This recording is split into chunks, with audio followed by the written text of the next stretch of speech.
So I skipped out on a game that came out, and it's mainly because it didn't interest me enough to buy it right off the bat, mainly because it's a good game, but not on my A list, I'd say. It's a game that I was going to pick up later in life. And it's also a game that's old as shit, but still is a game I remember fondly on PS2.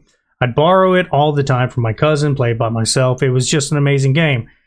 It is Star Wars Battlefront. Now, if you've never played Battlefront, it's actually the collection, but if you've never played Battlefront, the original one, it's amazing.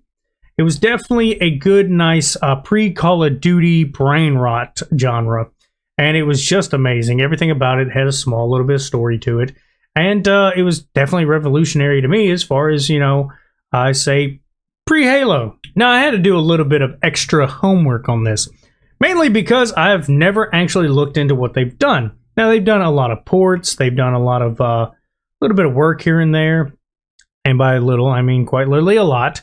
They do have a nice long line as far as the list of games ported. Now, here's the problem. They ported this over, and it's a complete disaster. It's a dumpster fire. It's a huge negative impact. It's definitely looking bad, and especially with a list of games. I'm not trying to kill the game because I love Helldivers, but Helldivers, for instance, had a huge problem with their servers. Yet again, a huge dumpster fire with servers. It's just not working. And there's a whole lot of problems. There's people, I don't know if it's a joke or if it's actually being serious, stating only 3 servers are working right now with hundreds of players trying to play. Now, while I know for a fact Wikipedia is not 100%, so don't ever get all your info from Wikipedia, this is where I'm going to go ahead and just let you see what I'm seeing, so it's a lot easier than me trying to read it off all the way. Let me zoom it in for the blind people, including myself. So, for reference, since 97, I guess, these are some of the ports they've taken part in. So, you can see over here, it's going to say the notes, which we're not going to worry too much about the notes, but if these are all 100% accurate, let's go ahead and start with Bonkheads, Carmageddon. If you don't know what that is, Carmageddon's awesome. It's definitely something that's been, nerfed because of the blood. Tomb Raider 2, we're not going to go through all these, but just for some references. The original DX, if you don't know what that is, it was a classic. I never got to play it. The Sims, which is something I never got into. More Tomb Raider. Harry Potter on Mac. Looks like a lot of Mac. Game Boy Advance. Activision Anthology. Nobody cares about that. 007 Nightfire. If you didn't play that, I loved it on GameCube. Absolute banger. Call of Duty. It looks like a bunch of Mac and PC ports. Here we go. Stubbs the Zombie on Mac. And apparently Xbox. And then we get down to some of their newer stuff. So they did Knights of the Old Republic as well, apparently, on Linux. Okay, that's something I didn't know they did.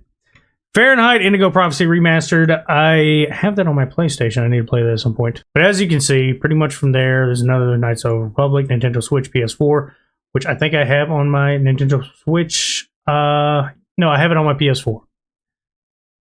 Sorry, I missaid that. Jedi Outcast, my bad. And then they did these, which I don't care about the Force Unleashed port to Nintendo Switch. I do have these two. I also have it on PC. But here's the newest. Now, it really sucks to hear that they had such a bad opening, because this is a classic game. Now, I'm not going to down the new ones. The new ones just don't have that same feel. While they look amazing, they play pretty well. I actually am trying to get my Call of Duty brain rot buddies to get in on some Battlefront.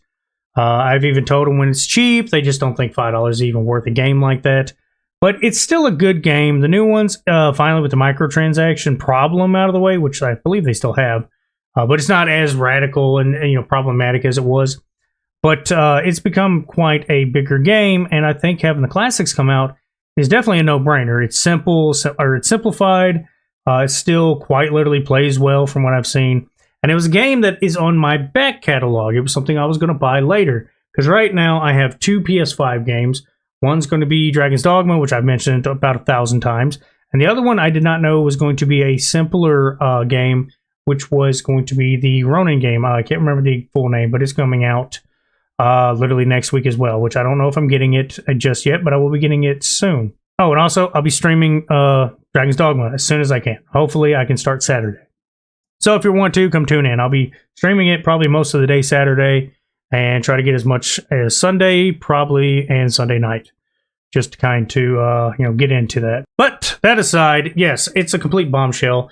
They've actually pretty much ruined their opening. I don't know how well they're going to have to do the upkeep. I'm sure they're going to fix it. Hopefully it doesn't take as long as Helldivers did.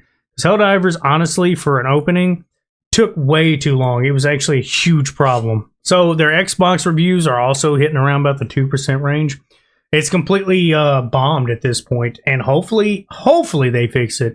And from what I understand, yeah, they actually have bugs in this too. It's numerous issues, server issues. Like I said, it's just completely getting bombed out. So, I mean, when you're doing a game and you're offering online, your first thing to check is your servers. Now, I have to suck Helldiver off a little bit, but you know what they did was first they're a small development studio that was making what basically is a AAA game, in my opinion. And to top it off, they had the servers to accommodate for player in, player out, play.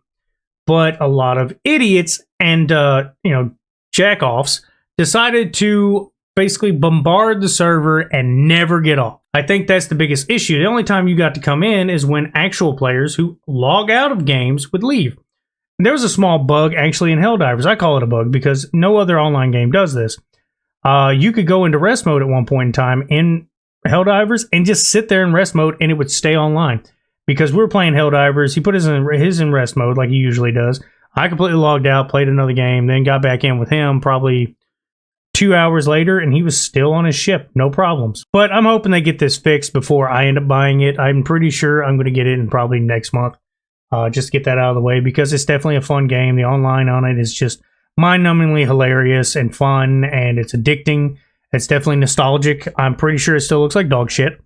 But it's definitely got some very memorable maps and stuff that just, it wasn't able to be, I don't know, probably because it was the first time seeing it, I don't think it was replicated as good in the recent ones. Now, the recent ones also had their own plethora of problems for a while, and they seem to have kind of at least steadily gotten better. The only thing I got to say about the new ones I like is their space battles.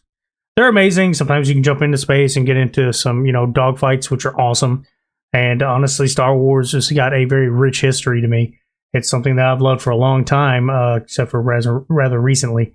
But overall, the games have always been somewhat good, regardless of how bad they are. But that's about all I got to say. Y'all have a good one.